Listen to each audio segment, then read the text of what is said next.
இங்க பாருங்க மதுரையில எய்ம்ஸ் கட்ட இன்னுமாடா இந்த வலைய சுட்டுக்கிட்டு இருக்கீங்க, இன்னுமாடா நமக்கு போக மாதிரி இது ஆரி உலண்டு ஊசி நூல் விட்டு போச்சுடா. மாவட்ட மருத்துவமனைக்கு கூடுதலா 3 ஆம்புலன்ஸ். பெரிய அறிவிப்பு, பயங்கரம். பாலா எதுவும் பிஜேபியில சேர்ந்திருக்காரு. கேபிஒய் பாலா மாதிரி என்ன அறிக்கை விடுறீங்க? முதல் தலைமுறை பட்டதாரிகளுக்கு என்ன கொடுக்குது? ஃபர்ஸ்ட் ஸ்கீம் கொடுக்குற 20,000 ரூபா 30,000 ரூபா நம்மளுக்கு கல்வி சலுகை உண்டு. வட்டி இல்லாம கடன் கொடுப்போம். ஒன்று நாங்கள் கடன் கேட்கலையே, இலவச கல்வின்னா நாங்க பேசுறோம். எங்க அரசியல் அதை தாண்டி போயிடுச்சு. திருப்பரங்குன்றம் மறுபடியும் வருது. எதுக்கு? திருப்பரங்குன்றத்துல தடையின்றி தீபத்தூர்ல தீபம் ஏத்த போறாங்களாம். ஆல்ரெடி அங்க ஜெகஜோதியா எரிஞ்சுக்கிட்டு தான்டா இருக்கு. உங்க பிரச்சனை என்னடா? அது ஜோதி எரியுது, மனுஷன் எரியணும்ல, வன்முறை எரியணும்ல. வறுமை கோட்டிற்கு கீழ் இறப்பு நிகழ்ந்தால் இறுதி சடங்குக்கு பணம் கொடுக்குறேன்னு இருக்காங்க. சொல்லுங்க, எதாவது சொல்லுங்க. வறுமை கோட்டு கீழே இருக்கிறவன் சாவுறதுக்கு காரணமே நீதானடா. ஒன்றிய அரசாங்கத்தினுடைய கணக்குப்படி வறுமை கோடுன்றது மாசத்துக்கு 2,000 ரூபாய்க்கு கீழே சம்பாதிக்கிறவங்க. தமிழ்நாட்டுல மாசத்துக்கு 2,000 ரூபாய்க்கு கீழே யாரு சம்பாதிக்கிறான்னு மட்டும் வந்து சொல்லு. தமிழ்நாட்டுல இருக்கிறதுலே குறைவான தனிநபர் வருமானம் இருக்கிறது வந்து திருவாரூர். அது உத்தரப்பிரதேசத்தோட அதிகம். நீ இப்பதான் வெள்ள மாத்திரை விற்க வந்திருக்க, இனி நீ என்னைக்கு ஆபரேஷன் பண்ணி நடக்கும்? ஒருவேளை உத்தரகாண்டுக்கு உத்தரப்பிரதேசத்துக்கு எழுத வேண்டிய தேர்தல் அறிக்கை இங்க எழுதிட்டு வந்து எடுத்திருக்கியா? ஏன்னா நாங்கெல்லாம் அதை அனுபவிச்சுக்கிட்டுல இருக்கோம். நீ அனுபவிக்காத அவங்க உங்க ஊர்ல போய் இந்த அறிக்கையில கிறிஸ்துமஸ் அப்படின்ற வார்த்தையோ, ரம்ஜான்ற வார்த்தையோ, பக்ரீத்ன்ற வார்த்தையோ, மிலாடி நபின்ற வார்த்தையோ இருந்துச்சுன்னா நான் இங்க இருந்து குதிச்சிடுறேன். இனிமேல் இந்த ஷோவே நம்ம பண்ண வேணும். சமூக நீதியா? என்னடா சக்கரம் உங்களுக்கு வடகரி மாதிரி?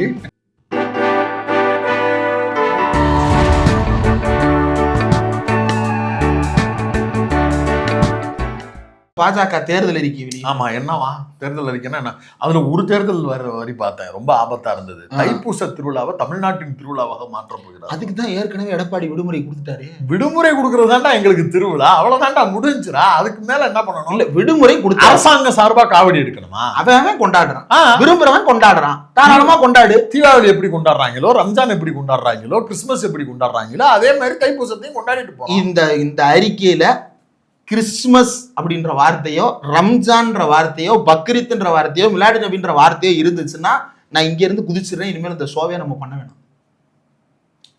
இன்னைக்கு கூட இல்லையா?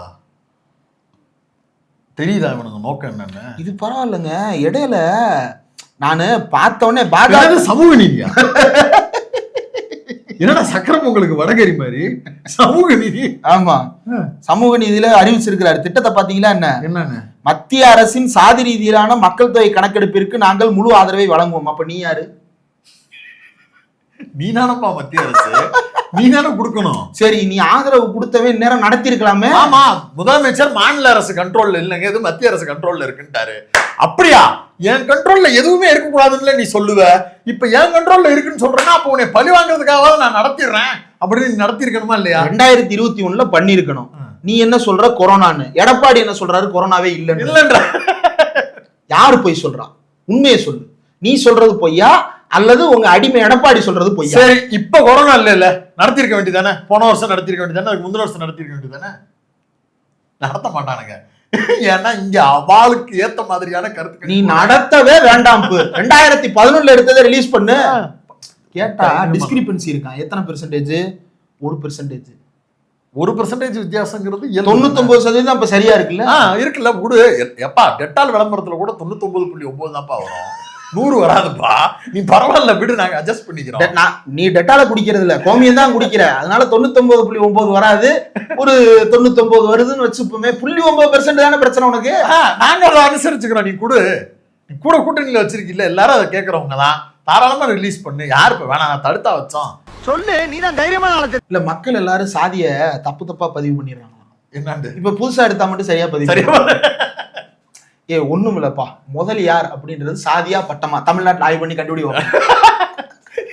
இல்ல, இந்த ஆய்வுக்குன்னு நீ ஒரு ஆள் போடுவ பாரு, அவர்கிட்ட நாங்க கேட்கிறோம். பிள்ளைமார் அப்படின்றது சாதியா பட்டமா கண்டுபிடி சொல்லு. நீ பிள்ளைமார்கிட்டே கேட்டு சொல்லு. யார்கிட்ட கேட்க வேணும், நீ சொல்லு. நீ தேவேந்திர குல வேளாளர், துளுவ வேளாளர், 1ஆ 2ஆ கரெக்டா சொல்லு பாப்போம். வண்ணார் குதிரை வண்ணார் வித்தியாசம் சொல்லு பாப்போம். சொல்லு. குறவர் நரி குறவர் வித்தியாசம் சொல்லு பாப்போம். நீ எல்லாத்தையும் கேளு. நீ அதுக்கு முதல்ல படிச்சுட்டு வா. அதுக்கு நீங்க யார கமிட்டிக்கு போடுவாங்க? ஐயா 150 வருஷமா எவனுக்குமே தெரியாதுயா இது ஒன்னா வேறையான்னு. அதான் சாதிக்கே தெரியாது. அது நம்ம எதுல இருக்கோம், நம்ம சர்டிபிகேட்டை பார்க்கும்போது தான் நம்ம இவங்களோட சேர்ந்து வருவோமா அவங்களோட சேர்ந்து வருவோமா, இதுக்கு ஒரு விழா எடுத்திருந்தாங்களே அது நம்ம தானா? அப்ப இப்படிலாம் அவனுக்கே அப்பதான் தோணும். மதுரையில ஒரு நாடார் இருப்பான், அவன் உள்ளூர் நாடார் இருப்பான், விருதுநகர் நாடார் வெளியூர் நாடார் இருப்பான், அவன் பொண்ணெடுக்கிறதுக்கு யோசிக்கிறான். நீ இதுல வந்து சாதிய ஒழுங்கா சொல்ல மாட்டேன், சொல்றதே தப்புன்னு என்னடா சொல்லி வச்சிருக்கோம்டா நாங்க. அப்புறம் அப்படித்தான்டா இருப்போம். இஷ்டம் உனக்கு தேவை இருந்தா கண்டுபிடி, நீ தான் ஜெகஜால கில்லாடியாச்சே கண்டுபிடி. அண்ணாமலை மாதிரியான ஒரு அறிவு களஞ்சியத்தை தமிழ்நாட்டுல வச்சிருக்கேன்னா அவரையே சர்வே எடுக்கிறதுக்கு அவரை தோல்ல தட்டி கொடுத்து பெரிய சாதிக்காரன்னு சொன்னேல. அண்ணாமலை வந்திருக்காரு, ஒரு நல்ல ஜாதி பின்னணியும் அவருக்கு இருக்கு. அவர் என்ன சாதி கரெக்டா, என்ன சாதி என்ன கூட்டம் கரெக்டா ஐடென்டிஃபை பண்ணி பார்ப்போம். அவர் ரிலேட்டடான ஆட்கள் ஒரு 15 பேர் ஐடென்டிஃபை பண்ணு, அதுலயே 4-5 பிரிவு வரும். இப்ப உனக்கு 1008 குழப்பங்கள் அதுல இருக்கு, அதனால அதை நீ பண்ணாம இருக்கிற. ஆமா, அப்போ இங்க வந்து திடீர்னு வந்து நாங்க வந்து இதை கொடுக்க போறோம். வறுமை கோட்டிற்கு கீழ் இறப்பு நிகழ்ந்தால் இறுதி சடங்குக்கு பணம் கொடுக்குறேன்னு இருக்காங்க. சொல்லுங்க, அதான் சொல்ல வரேன். வறுமை கோட்டு கீழே இருக்கிறவன் சாவறதுக்கு காரணமே நீதானடா. இன்னொன்னு, ஒன்றிய அரசினுடைய வறுமை கோடு அளவுங்கிறது வந்து ரொம்ப மோசமா தானே இருக்கு. அப்படி கணக்கு பண்ணா தமிழ்நாட்டுல அப்படி யாரையுமே நீங்க லிஸ்ட் அவுட் பண்ண முடியாத நிலைமையில தான் இருக்கு. ஆண்டுக்கு 27,000 ரூபாய் ரூரல்ல, 36,000 ரூபாய் அர்பன்ல. ஆண்டுக்கு 27,000 ரூபாய் அப்படின்னா மாசத்துக்கு எவ்வளவு வரும்? 2,250 ரூபாய். ஒன்றிய அரசாங்கத்தினுடைய கணக்குப்படி வறுமை கோடுன்றது மாசத்துக்கு 2,000 ரூபாய்க்கு கீழே சம்பாதிக்கிறவங்க. தமிழ்நாட்டுல மாசத்துக்கு 2,000 ரூபாய்க்கு கீழே யாரு சம்பாதிக்கிறான்னு மட்டும் வந்து சொல்லு.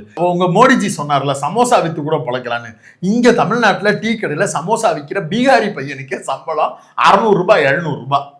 ஆமா தானே? ஒரு நாள் சம்பளம், மாச சம்பளம் இல்ல, ஒரு நாள் சம்பளம். அவன் இங்க காசு வாங்கி ஊர்ல அவன் வீட கட்டிக்கிட்டு இருக்கான். அவங்க எல்லாம் எலிட்டு, அவன் எல்லாம் எலைட். நீ சொல்ற அப்பர் மிடில் கிளாஸ். எங்க ஊர்ல வடவிங்கிற ஆயா வந்து எலைட்டு. இன்னொன்னு, எல்லாரும் சம்பாதிக்கிறாங்க, அது தமிழ்நாடே பூத்து குலுங்குது அப்படி சொல்ல வரல.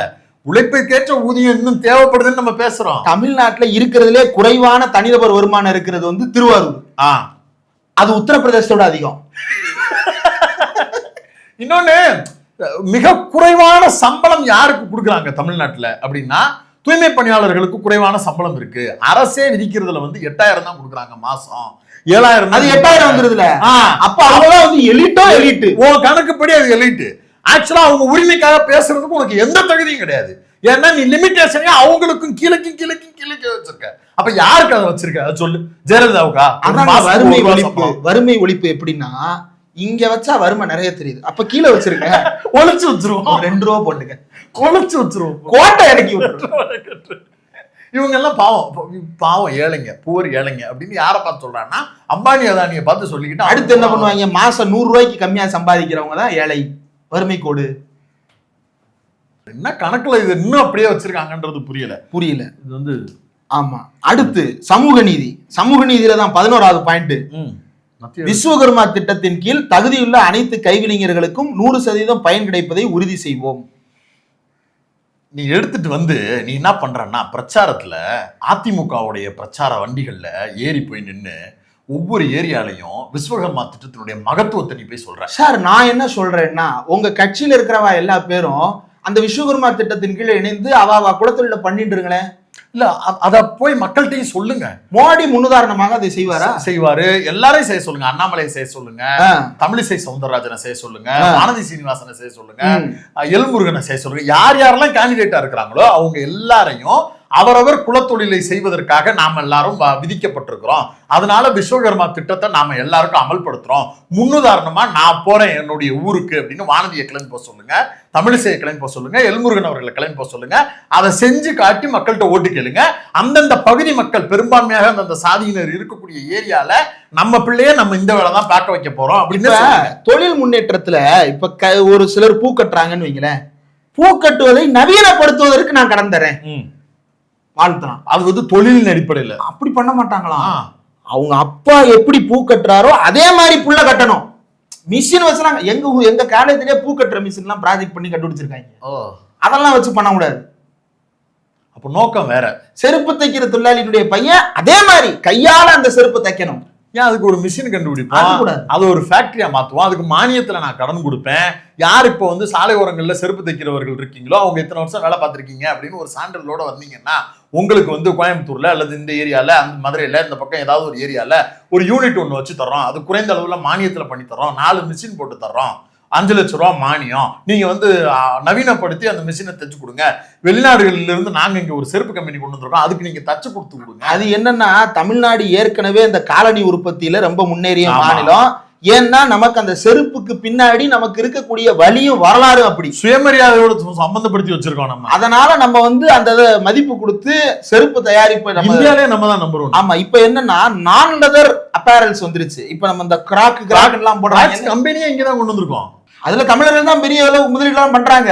கிராக்ஸ்ங்கிறது வந்து பெரிய பிராண்டு. ஆமா, அந்த கம்பெனியவே தமிழ்நாட்டுல நடத்துறாங்க. இப்ப அதெல்லாம் நான் லெதர் அப்பேரல்ஸ் ஃபுட்வேர். இன்னைக்கு இந்தியாவிலேயே நான் லெதர் அப்பேரல்ஸ் ஃபுட்வேர் இதுல இந்தியாவில தமிழ்நாடு தான் நம்பர் 1 மாநிலம் அப்படின்னு நம்ம சொல்லல, பார்லிமெண்ட்ல இவங்களே சொல்லியிருக்கிறாங்க. இப்ப என்னடா இவன் பூரா கம்பெனி தயாரிக்கிற செருப்பு போடுறான், அப்ப இவனை எப்படி செருப்பு தைக்க வைக்கிறது?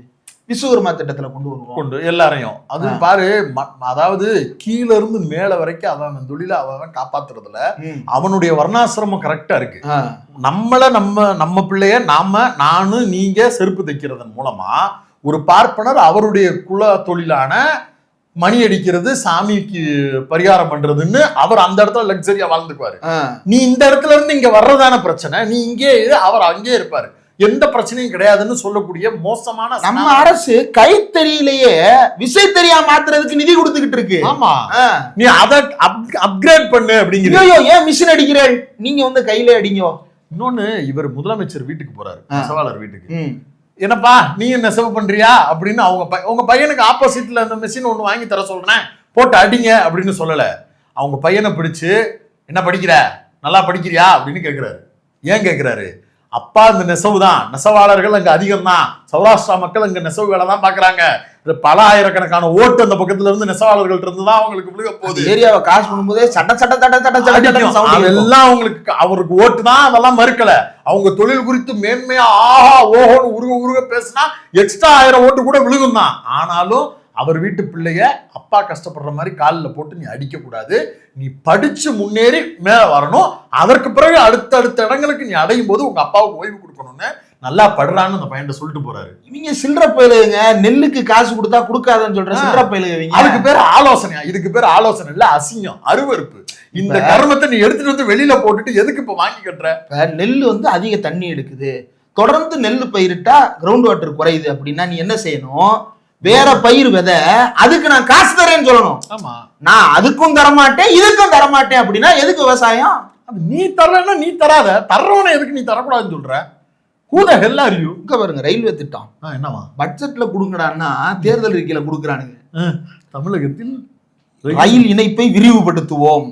எப்படி ரயில்வே பட்ஜெட்னு ஒண்ணு வச்சிருக்கீங்கல்ல, அதுலதானே நீங்க அதைத்தான் ஒழிச்சிட்டாங்கல்ல. சென்னை பெங்களூருக்கு வந்து சென்னை பெங்களூரு, சென்னை ஹைதராபாத் இடையில வந்து அதிவேக ரயில் வழித்தடங்கள் அமைக்கப்படுமா? இப்போ நீ கொடுக்கறதுக்கு யார் உன்னை தடுத்தா? அந்த என்ன பிங்க் புக்கா, அந்த புத்தகத்தை காட்டி தமிழ்நாட்டுக்கு 100 ரூபா கூட நீ நிதி ஒதுக்கலன்னு சு வெங்கடேசன் போட்டு சாத்துன்னு சாத்துனாரு. தமிழ்நாடு அந்த இண்டஸ்ட்ரிக்கு ரொம்ப ஃபேமஸ், ஃபுட்வேர் இண்டஸ்ட்ரிக்கு. அதை கொண்டு சாத்தாத குறையா சாத்தினாரு. ஒரு ரயில்வே ஸ்டாப்புக்காக தங்கத்தமிழ் செல்வனும் சு வெங்கடேசன் அவர்களும் எவ்வளவு போராட்டம் நடத்துவீங்க? தேனியில அகல ரயில கொண்டு வரதுக்கு என்ன பாடுபட்டுக்கிட்டு இருக்காங்க. இது ஈஸியா வந்து நான் கொண்டு வருவோம், கொண்டு வா, குத்திரா, யாரா பிடிச்சு வச்சிருக்கா, செய்யறா, யாரா உன்னை தடுத்து வச்சிருக்கா. இங்க பாருங்களேன், இப்ப இது பூராத்தையும் பாருங்க. High speed rail corridor, semi urban rail corridor, hydro power train, Vande Bharat sleeper, எங்கேயாவது பேசஞ்சர் இன்க்ரீஸ் பண்ணி சொல்றானா பாருங்க. ஒரு காலத்துல அல்லு பிரசாத் யாதவும் மம்தா பானர்ஜி எல்லாம் வந்து ஒன்றிய ரயில்வே அமைச்சர்களா இருந்து பட்ஜெட் வாசிக்கும் போது காத்துக்கிட்டு இருப்போம், இன்னைக்கு எந்த ஊருக்கு பேசஞ்சரோட போறாங்க, இந்த வருஷம் எந்த ஊருக்கு புதுசா பேசஞ்சரோட போறாங்க, ஏதாவது பேசஞ்சர்ல ஸ்டாப் இன்க்ரீஸ் பண்றானா, பெட்டி இன்க்ரீஸ் பண்றானான்னு காத்துன்னு இருப்போம்டா. எனக்கு என்ன ஆச்சரியம்னா, நம்ம தேனி மாதிரியான இடங்கள்ல ஒரு ஸ்டாப் கேட்கறதுக்கு அவ்வளவு கஷ்டப்படுறோம். ஆனா எத்தாத்தண்டி அதிவேக ரயிலா இருந்தாலும் வெஸ்ட் மாம்பலத்துல நிக்க வைக்கிறாங்க பாத்தீங்களா அவங்க. அதெல்லாம் போற போக்குல நடக்கிறதா எனக்கு. எங்க ஊர் திருமங்கலத்துல நிக்க மாட்டேங்குது ஒரு ரயில். திருமங்கலம் எவ்வளவு முக்கியமான ஸ்டேஷன் தெரியுமாயா? ஆனா ஏதாவது ஒரு சூப்பர் ஃபாஸ்ட் வந்து வெஸ்ட் மாம்பலத்துல நிக்குது. இது எனக்கு இப்ப பேசும்போதுதான் யோசனை வருது, எதுக்கு வெஸ்ட் மாம்பலம்? நான் வெஸ்ட் மாம்பலத்துல இறங்குறேன், ஏன் இறங்குறேன், எப்படி இது நடக்குதுன்னு இப்ப யோசிச்சா ஷாக்கா இருக்கு. நம்ம எல்லாம் போராடி 2 MP போய் கத்தி குடுங்கடான்னு கேட்க வேண்டியத அவங்க வந்து எதுவுமே கேட்க தேவையில்லை. அதாவது வெஸ்ட் மாம்பலத்துக்கும் எக்மோருக்கும் எவ்வளவு தூரம் இருக்க போகுது? அடுத்த ஸ்டாப் ஒரு எலக்ட்ரிக் ட்ரெயின்ல ஏறினா 10 நிமிஷத்துல போய் இறங்கிட போறோம். ஆனா வெஸ்ட் மாம்பலத்துல நிப்பாட்டிட்டு போவோமா அப்படின்னு அதிவேக ரயில்கள் நின்று போகுது. அது ஸ்டாப்பே கிடையாது. ஆனா ஒரு நிமிஷம் திருமங்கலத்துல நிக்காத, எங்க ஊரு மதுரை திருமங்கலத்துல நிக்காத வண்டி எல்லாம் வெஸ்ட் மாம்பலத்துல நிக்குது. அப்படியே அதாவது எந்தவித குற்ற உணர்ச்சியும் இல்லாம நடக்குதுங்க. எனக்கு அது ஜீரணிக்கவே முடியலைங்க. சோழவந்தார்ல நிற்பாட்டு மதுரையில கூடல்நர்னு ஒரு ஸ்டேஷன் இருக்கு தெரியுமா? அங்க எவ்வளவு பேர் மக்கள் வாழ்றான் தெரியுமா? எத்தனை பேர் ஏறுறதுக்கு தயாரா இருக்கான் தெரியுமா? கூடல்நர்ல இருந்து பெரியாருக்கு போறதுக்கு அவ்வளவு சிரமப்பட்டு போய் ஏறாங்க. கூடல்நர் நிப்பாட்டுற உனக்கு கேடு. அதெல்லாம் நடக்காது. ஆனா வெஸ்ட் மாம்பலம் நடந்துரும்டா, யாரும் கேட்க தேவையில்ல, நடந்துரும். திருப்பரங்குன்றத்துக்கு ரயில் நிக்காது தெரியுமா? ஆமா, திருப்பரங்குன்ற ஸ்டேஷனை பார்த்திருக்கியா நீ? ஸ்டேஷனே கிடையாது எங்க. ராஜன் செல்லப்பா இது என்னைக்காவது வாய திறந்து எம்எல்ஏ நீங்க கேட்டு வாங்கி கொடுங்க. அப்போ எம்பியா வேற இருந்தார்ல.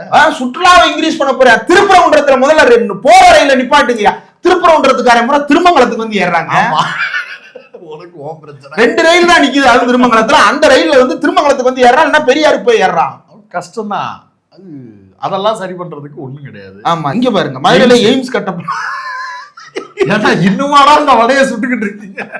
இன்னுமாடா நமக்கு போக மாதிரி இது ஆரி உலண்டு ஊசி நூல் விட்டு போச்சுடா. அந்த வசந்தன் விளம்பரம் இல்ல, அந்த காலம் அது 3 காலங்கள்லயும் இந்த தேர்தல் அறிக்கை இருக்குடா. இங்க பாத்தீங்களா, அனைவருக்கும் இலவச டயாலிசிஸ் மையங்கள் மாவட்ட மருத்துவமனையில் 1 நிறுவப்படுமா? பிரைமரி ஹெல்த் சென்டர்ல டயாலிசிஸ் பண்றதுக்கு தமிழ்நாடு அரசு ஏற்பாடு பண்ணிருச்சு.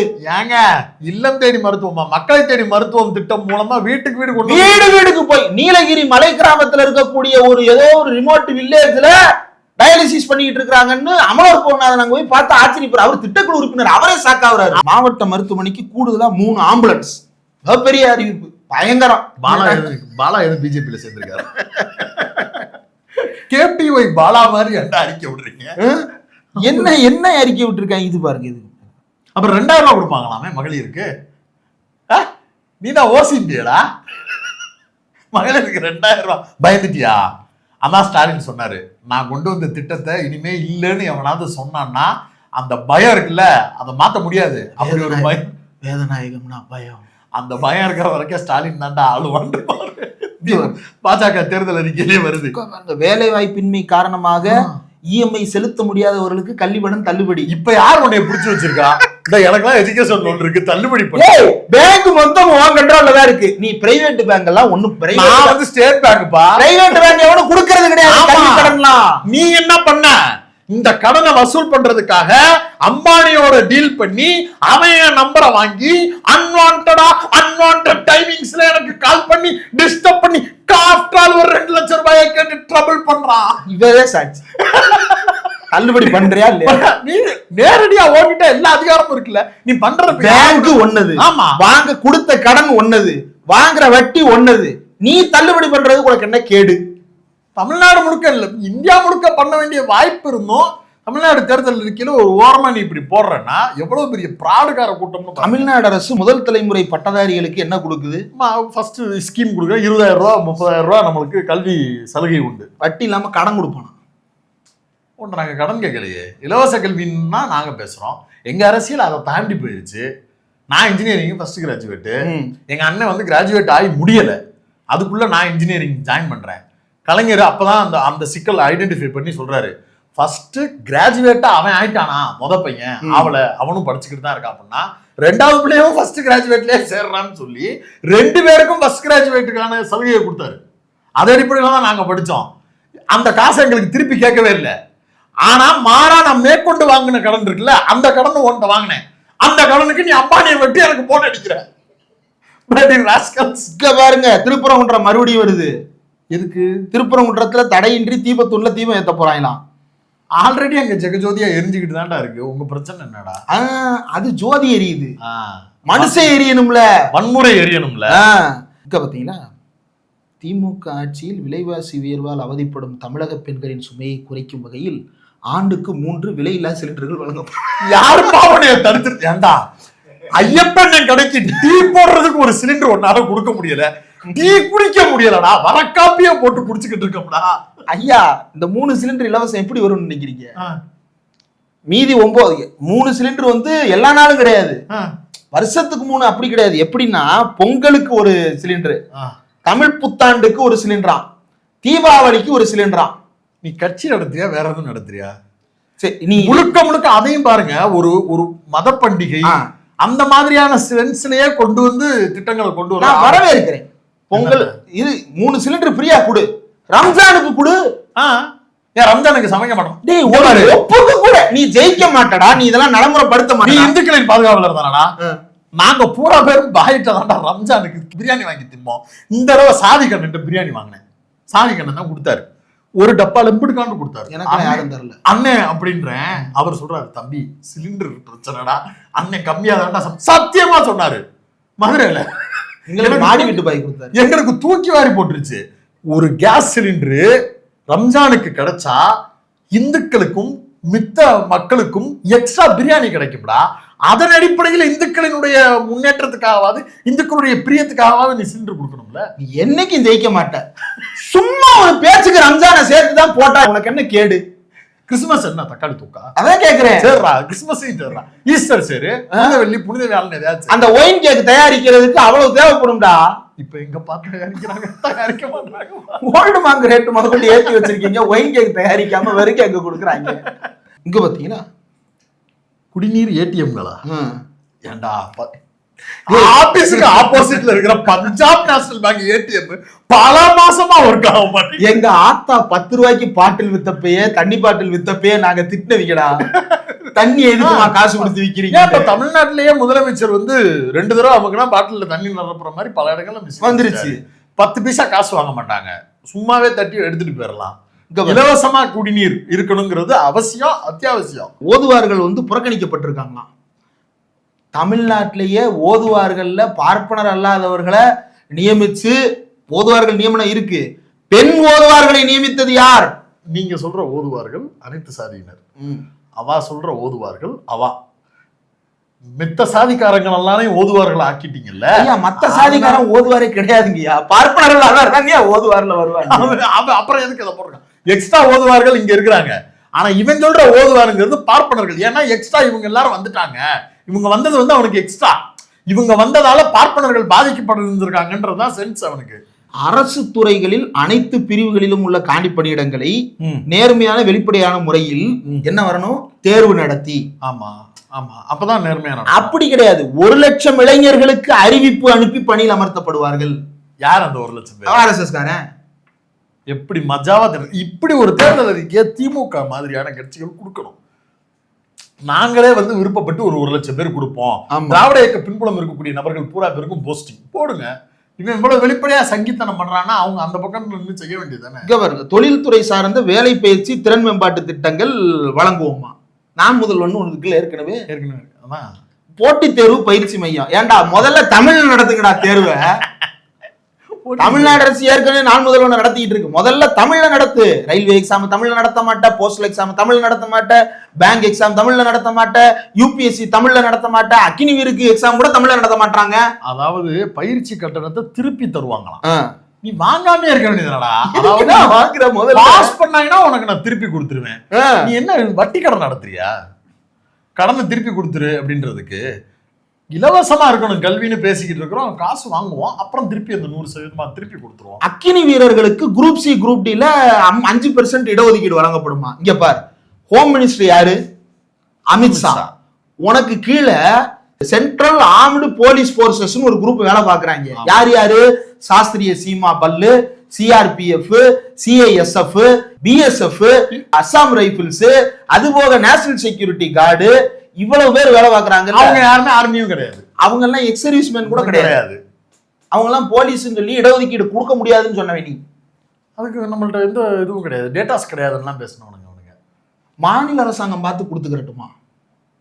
ஏன் நீ கொடுக்கற உனக்கு என்ன கேட்டு? சென்ட்ரல் கவர்மெண்ட் போஸ்டிங்ல உன் கண்ட்ரோலுக்கு கீழே தானப்பா அவங்க வேலை பார்த்தாங்க, அப்புறம் எதுக்குப்பா அவங்க கொடுக்கணும்? மாநில அரசு நம்ம சதீஷ் தோழர் 22 வருஷம் வேலை பார்த்திருக்காரு, அவங்களுக்கு இடஒதுக்கீடு இருக்கானா? கிடையாது. அமித்ஷா கிட்ட இருந்து ஆர்டர் வந்தா தான் அவர் கிளம்பி போவாரு. அக்கினி வீருக்கு 5%, ஆனா 22 வருஷம் வேலை பார்த்த சிஏபிஎஃப் வீரர்களுக்கு தண்ணி வரி கிடையாது, தண்ணி வரி விலக்கு கிடையாது, வீட்டு வரி விலக்கு கிடையாது, முன்னாள் ராணுவ வீரர்கள்ன்ற மரியாதை கூட கிடையாது. 5% எப்படி கொடுப்ப நீ? எங்க கொடுப்ப நீ? எதன் அடிப்படையில் கொடுப்ப? நீ அவன் குழந்தையா இருக்கும் போதே தூக்கிட்டு போறேன்ற, அப்புறம் அவன் வெளில வந்ததுக்கு பிறகு அவனுக்கு என்ன வேலை கொடுப்ப? ஓயே ஓஏன்னு சொல்லுவாங்க. பெரிய போஸ்டிங் போல. ஓஏன்னா பியூனு. அதான் உன்னை படிக்கிற காலத்துல உன்னை தூக்கிட்டு போயிடணும், திருப்பி உன்னை கொண்டு வந்து விடும்போது ஓஏவா நீ இருக்கணும். நீ வந்து கலெக்டர் ஆயிடக்கூடாது, நீ வந்து ஐஏஎஸ் ஆயிடக்கூடாது, ஐபிஎஸ் ஆயிடக்கூடாது.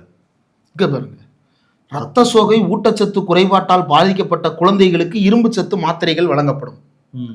நீ வந்து பிரைமரி ஹெல்த் சென்டருக்கு போயிருக்கியா? இங்க பாருங்க, 1971 கொடுத்துட்டாங்க.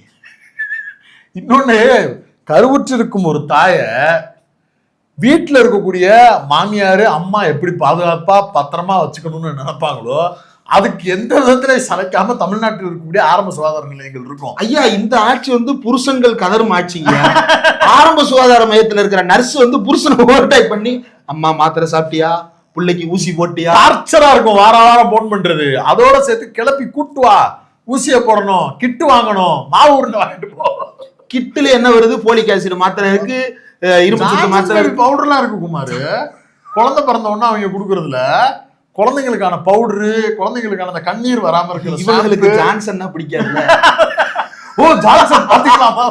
ஒரு ஜான்சன் பத்தாதுன்னு 2 ஜான்சனா?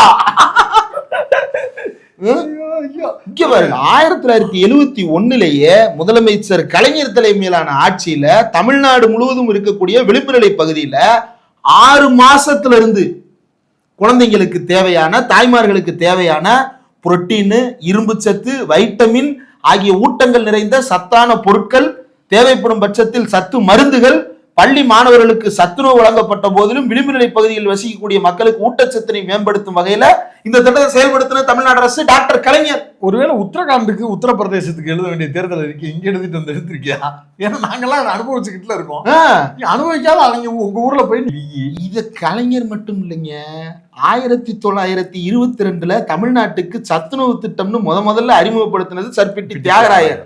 அப்பவே பள்ளியில் இருக்கக்கூடிய குழந்தைகளுக்கு உடல்நலம் குறித்து மருத்துவ ஆய்வு மேற்கொண்டு உடல்நலம் குன்றிய மாணவர்கள் பள்ளியில வழங்கப்படுற மதிய உணவு பெற தகுதியானவர்கள் இணைத்துக் கொள்ளப்பட்டு ஊட்டச்சத்து பொருள் கொடுத்திருக்கிறது தமிழ்நாடு அரசு. சர்பிட்டி தியாகராயர் சென்னை மேயரா இருந்தப்ப இங்கிலீஷ் மெடிசன்ஸே நம்ம மெடிசன்ஸா கன்சியூம் பண்றதுக்கு முன்னாடியே இந்த வேலையை பார்த்துட்டு, மருத்துவம்னா என்னங்கயான்னு தெரியாத காலத்திலேயே கூட மருத்துவத்தை கொண்டு போய் சேர்த்திருக்கு இங்க இருந்த நீதி கட்சி அரசு, அதுக்கு அடுத்து இருந்த திராவிட மாடல் அரசுகள். உணவே மருந்துன்ற கான்செப்ட்ல கொண்டு வந்திருக்காங்க. ஆனா இவங்க வந்து எவ்வளவு மோசமான ஒரு திட்டத்தை, நீ இப்பதான் வெள்ள மாத்திரை விற்க வந்திருக்க, இனி நீ என்னைக்கு ஆபரேஷன் பண்ணி வழங்கும். இங்க பாத்தீங்களா, அனைத்து பெண்களுக்கும் இலவச மருத்துவ பரிசோதனை ஏற்கனவே இருக்கு, எல்லா கவர்மெண்ட் ஹாஸ்பிட்டல்லையும் இருக்கு. இப்பயும் ஃபுல் பாடி செக்அப் முதற்கொண்டு எல்லாமே இருக்கு. அடுத்து, அதாவது முதல் முறையா வீடு வாங்குற பெண்களுக்கு ஸ்டாம்ப் டியூட்டியில வந்து ரிடக்ஷன் கொடுக்குறாங்களா, இது ஸ்டாலின் போன அசம்பிளிலே அறிவிச்சிட்டாரு. இப்பயும் பெண்கள் பெயரில் சொத்து வாங்கினா 10% என்னமோ ஆஃபர் உண்டு. ஆமா, அதனாலேயே பல பேர் வந்து மனைவிகள் பெரிய ராஜன் செல்லப்பா அவ்வளவு சொத்தையும் வைப்பேன். ஸ்டாலின் திட்டத்தால் பலனடை.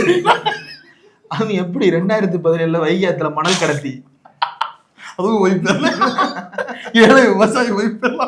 16 எலெக்ஷன்ல ஜெயிச்சு 17 டிராக்டர் வாங்கி 17 கடத்தி 19 டிராக்டர் வந்துட்டாங்க. அதனால ஆல்ரெடி இங்க வந்து பத்திரம் பதியும் போது 10% எங்களுக்கு டிஸ்கவுண்ட் இருக்கு பெண்களுக்கு.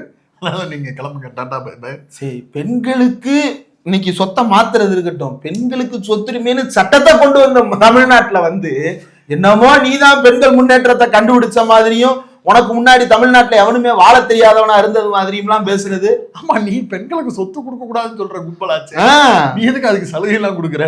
இன்னொன்னு, முழுக்க முழுக்க ஒரு மத அடிப்படையிலான ஒரு வாக்குறுதிகள் நிறைய இதுல பார்க்க முடியும். திருக்கோயில் நித்திய பூஜை தொகுப்பு, பாரத் உத்தியோகிக் விகாஸ் யோஜனா அப்படின்னா என்னன்னு தமிழ்ல சொல்லேன், தெரிஞ்சா பாருங்க.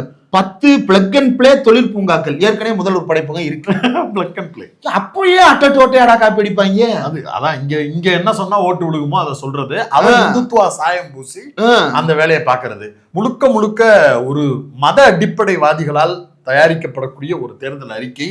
அதுல எப்படியெல்லாம் நஞ்சு விதைக்கப்பட்டிருக்கும் அப்படிங்கிறது தான் இந்த தேர்தல் அறிக்கை நம்மளுக்கு தெரிகிறது. ஆமா, இங்க பாருங்க, கடல் வழியில கடத்தலை தடுக்க கடலோர போதைப் பொருள் தடுப்பு புலனாய்வு பிரிவு துரித நடவடிக்கைக்காக பிரத்யேக உதவி எண் சிறப்பு விரைவு நீதிமன்றங்கள் அமைக்கப்படும். குஜராத்ல அமைச்சு முத்ரா போர்ட்ல இருக்கிறத எப்ப தடுக்க போற?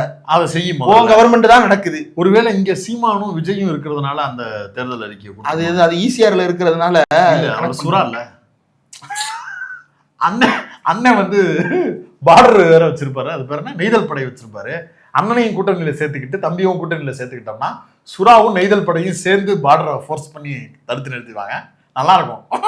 இப்படியாக பாசிஸ்டுகளின் தேர்தல் அறிக்கை போலியாக வந்திருக்கிறது, வேஷம் போட்டு வந்திருக்கிறது. அதை வந்து கன்சிடர் பண்ணிக்கோங்க, பார்த்து தெரிஞ்சுக்கோங்க. நன்றி.